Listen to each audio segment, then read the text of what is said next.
అదరగొట్టే కారం రంగు రుచి ఆచి కారం పొడి. ఏపీ రాజధాని అమరావతిలో రెండో విడత భూ సమీకరణ ప్రారంభమైంది. తుళ్లూరు మండలం వడ్డిమానులో స్థానిక ఎమ్మెల్యే శ్రవణ్ కుమార్ తో కలిసి మంత్రి నారాయణ ఈ ప్రక్రియను ప్రారంభించారు. రైతుల నుంచి అంగీకార పత్రాలను అధికారులు స్వీకరిస్తున్నారు. అమరావతి మండలం ఎండ్రాయిలో సాయంత్రం గ్రామ సభ నిర్వహించనున్నారు.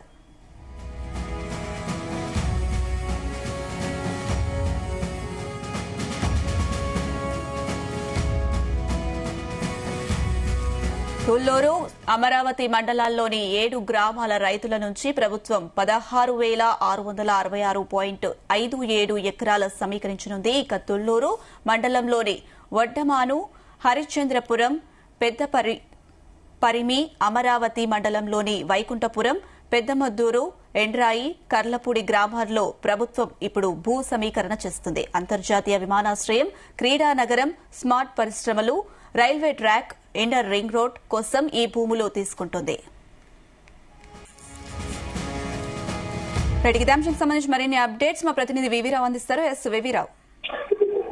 Anusha, good morning. ఈ రోజు రాజధాని అభివృద్ధికి సంబంధించినటువంటి రెండో దశ ల్యాండ్ పూలింగ్ పనులు కొద్దిసేపటి క్రితం మంత్రి పి నారాయణ ప్రారంభించారు. వడ్డమాను సిఆర్డిఏ ఆఫీస్ ని కూడా ఇక్కడ ప్రారంభించారు. గుంటూరు జిల్లా తుళ్లూరు మండలం వడ్డమాను గ్రామంలో సిఆర్డిఏ స్థానికంగా ఉన్నటువంటి ఒక కార్యాలయాన్ని కూడా మంత్రి ప్రారంభించారు. ఈ కార్యాలయం ప్రారంభించిన తర్వాత ఎవరైతే ల్యాండ్ పూలింగ్ కి సిద్ధంగా ఉన్నారో వారందరి దగ్గర నుంచి కూడా ల్యాండ్ సేకరించడానికి ఇక్కడ ఒక ప్రక్రియను ప్రారంభించారు. ప్రత్యేకంగా ఇక్కడ ఇప్పుడు తీసుకోబోయేటటువంటి 16,666 ఎకరాల భూమిని ఈ రెండో దశ ల్యాండ్ పోలింగ్ లో తీసుకుంటా ఉన్నారు.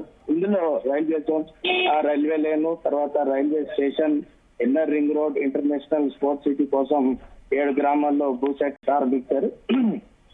ఈ సందర్భంగా నారాయణ మాట్లాడుతూ రైతులకు కావాల్సినటువంటి ల్యాండ్ ఎవరైతే భూములు స్వచ్ఛందంగా సిఆర్డిఏకు అదేవిధంగా ప్రభుత్వ రాజధానికి ఎవరైతే అప్పగిస్తున్నారో వారందరికీ కూడా తగిన ఎటువంటి నష్టం లేకుండా ఉండే విధంగా ముఖ్యమంత్రి చంద్రబాబు నాయుడు ప్రత్యేకంగా హామీ ఇచ్చారని, గతంలో చెల్లింపుల కంటే మరి కాస్త ఎక్కువ పెంచమని ఇక్కడ కొంతమంది రైతులు కొద్దిసేపటి క్రితం మంత్రి నారాయణతో వారు మాట్లాడారు. దానికి కూడా ముఖ్యమంత్రి చంద్రబాబు నాయుడు కొద్దిసేపటి క్రితం పోలవరంలో ఉన్నారు. అక్కడి నుంచి ఈ రోజు ఢిల్లీ వెళ్తున్నారు. ఢిల్లీ వెళ్లి ఆయన తిరిగి వచ్చిన తర్వాత ఈ భూములకు సంబంధించినటువంటి నష్టపరిహారం చెల్లింపుల్లో కానీ అదేవిధంగా సంవత్సరం ఇచ్చేటటువంటి కౌలు కూడా పెంచమని రైతులు అడుగుతా ఉన్నారు. ఆ రైతులకు సంబంధించినటువంటి డిమాండ్లను ముఖ్యమంత్రి దృష్టికి తీసుకెళ్లి స్థానిక ఎమ్మెల్యే శ్రవణ్ కుమార్ సహకారంతో సీఎంతో సుదీర్ఘంగా చర్చించిన తర్వాత దానికి కూడా ఆయన మేము ముఖ్యమంత్రి దగ్గర నుంచి మరి ఒక సానుకూలమైనటువంటి హామీని తీసుకుంటామని చెప్పారు. అయితే ఇందుకు తాను అయితే అనుకూలంగా ఉన్నానని, ధరను పెంచడానికి తాను అనుకూలంగా ఉన్నానని, ఇదే విషయాన్ని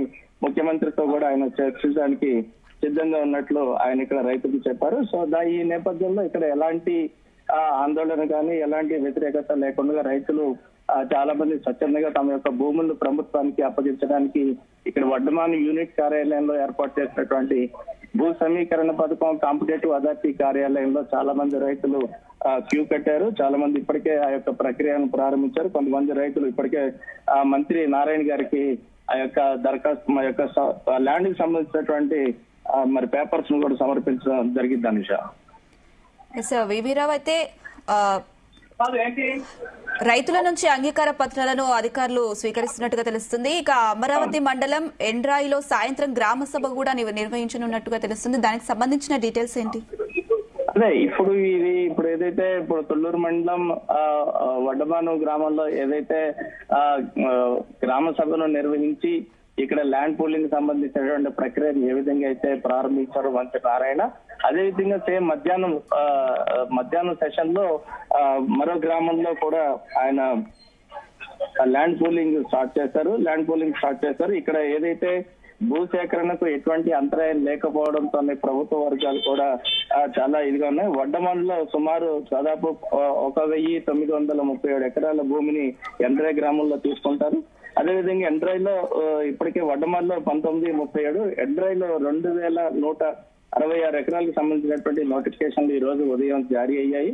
ఇందుకు సంబంధించి ఎండ్రాయిలో మధ్యాహ్నం 4:30 తర్వాత, సాయంత్రం 4:30 తర్వాత ఈ యొక్క వడ్డమాను గ్రామ సభను నిర్వహించి అక్కడ కూడా ప్రభుత్వం రైతులకు భూములకు స్వచ్ఛందంగా భూములు ఇచ్చేటటువంటి రైతులకు ఎటువంటి హామీలు ఇస్తుంది, వారికి ఎటువంటి ప్రయోజనాలను చేకూరుస్తుంది, నష్టపరిహారం ఏ మేరకు చేకూరుస్తుంది అనేటటువంటి విషయాలను మంత్రి రైతులతో నేరుగా మాట్లాడుతూ ఉన్నారు. రైతులు కూడా వారి యొక్క డిమాండ్లను నేరుగా మంత్రికి తెలియజేస్తుండడంతో ఇక్కడ ఎటువంటి మధ్యవర్తిత్వం లేకుండా నేరుగా మంత్రితో మాట్లాడడం, మంత్రి సిఆర్డీఏ అధికారులు ఎదుర్కొండా ఆయన కొన్ని స్పష్టమైన హామీలు అప్పటికప్పుడే ఇస్తూ ఉన్నారు. అదేవిధంగా ముఖ్యమంత్రి చంద్రబాబు నాయుడు గారు ఢిల్లీని పర్యటన ముగించుకుని వచ్చిన తర్వాత రేపటి రోజున మరి రైతులకు సంబంధించినటువంటి మరిన్ని సమస్యలు వారు ఏదైతే చిన్న చిన్న గ్రామాల్లో అన్ని గ్రామాల ప్రజలు స్వచ్ఛందంగా భూములను ఇస్తున్నారా? ఎక్కడైనా ఏవైనా సమస్యలు తలెత్తే అవకాశాలు కనిపిస్తున్నాయా ఏ గ్రామంలో అయినా?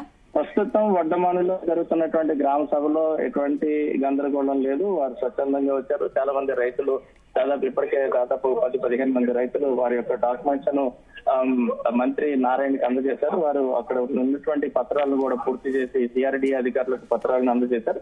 ప్రస్తుతం వడ్డమాను గ్రామంలో అయితే మాత్రం ఎలాంటి వ్యతిరేకత కనిపించలేదు. రైతులందరూ కూడా సంతోషంగా ఉన్నామని వారు తమ అభిప్రాయం తెలియజేస్తా ఉన్నారు. Right Vivirao, thank you. Thank you.